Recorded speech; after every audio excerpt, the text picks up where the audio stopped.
some years ago, there was a British actor, a Shakespearean actor, who was preparing to retire. And as he was getting ready to retire, they decided to give a testimonial banquet for him. You know, lots of friends and different people came. And toward the end of the dinner, he got up and said, you know, I've got a whole lot of material from Shakespeare. Would any of you care to hear a piece? And so he took, you know, requests from the audience, from the people over dinner. You know, various soliloquies from The Merchant of Venice or from Hamlet or different things. And he did a magnificent job. Just amazing. You knew why this man was a renowned actor. But toward the end, there was a gentleman sitting in the back table, and he put his hand up. And it was an elderly priest. Had to have been a Jesuit. But he put his hand up, and the actor looked at him, and he saw his collar, and he says, yes, Father, what can I do for you? And the older priest stood up, and he goes, do you know the 23rd Psalm? The actor smiled and thought for a moment. He goes, yes, Father, I do. The priest said, would you do it? The actor thought for a moment. He said, Father, I'll make you a deal. I'll do the 23rd Psalm if when I'm done, you do the 23rd Psalm. The priest thought for a moment, and he shook his head, sure. So the actor got up, you know, was there before all the dinner guests, and he, in best form, the Lord is my shepherd, there is nothing I shall want, and went through the whole 23rd Psalm in a magnificent rendition, probably the very best piece he had done the whole night. And when he got to the end, the whole banquet, the whole testimonial banquet, got up and applauded. And the actor thanked everybody, got them all quieted down. He goes, Father, it's your turn. And so the priest, who was quite elderly, kind of made his way up through the room, leaning on the backs of chairs.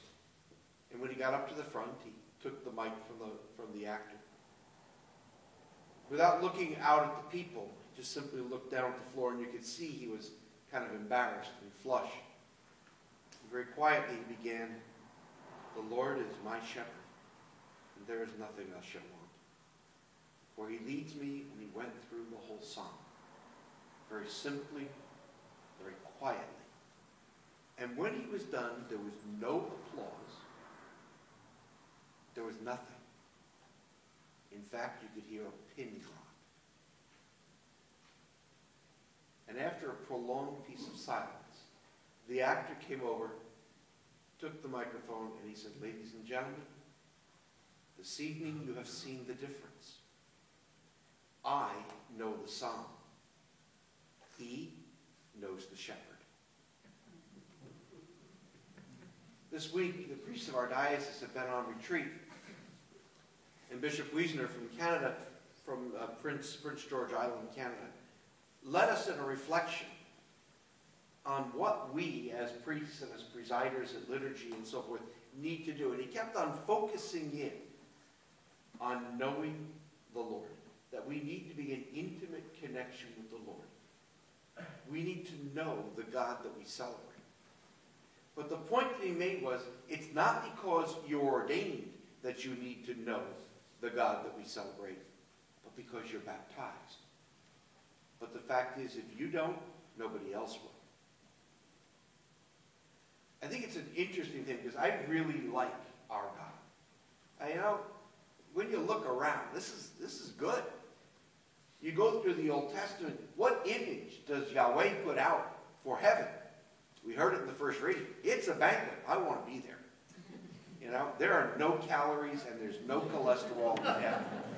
At this eternal banquet, everything that we could possibly imagine in abundance is there before us. And the really neat thing is that we are all invited.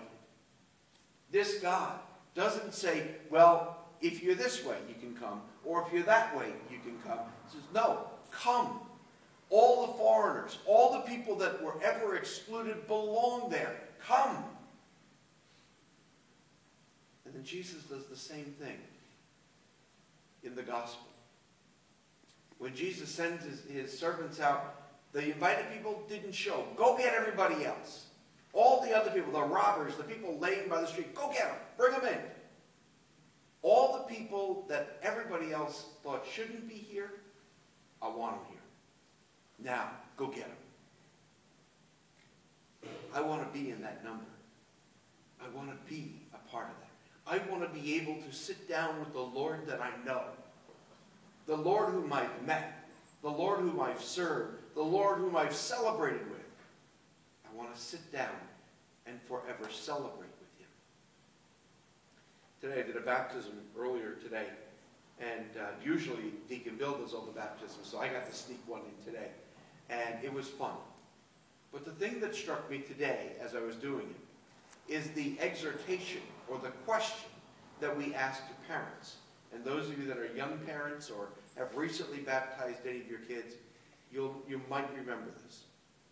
When the presider asks the parents, are you ready to take on the responsibility of this child, to raise this child in the faith that we all share? It doesn't say, are you ready to send them to religious ed?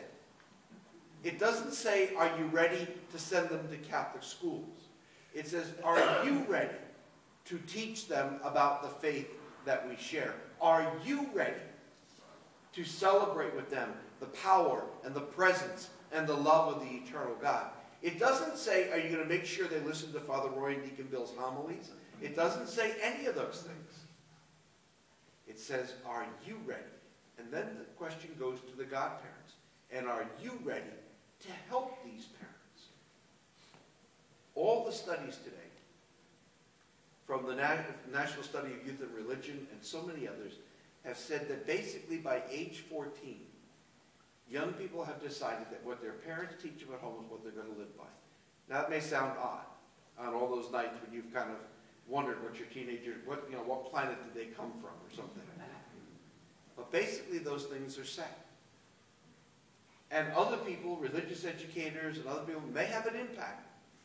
But when a push comes to shove and a decision is made, it's what they've seen their parents do that makes all the difference in the world. What they've seen their parents do makes all the difference in the world. That's a huge responsibility on all of us. It's a huge responsibility on you as parents, and it's a huge responsibility on me as pastor to be as supportive as possible to help you become the best pastor, the best parent that you can. But the thing that I take away from today's readings in all of this is that in the midst of all this task that you and I are doing, in the midst of all this that we are doing together, the Lord is our shepherd. And he will lead us through sometimes dark places. But we should never be afraid. We should never fear. For he is at our side with his rod and his staff that give us courage.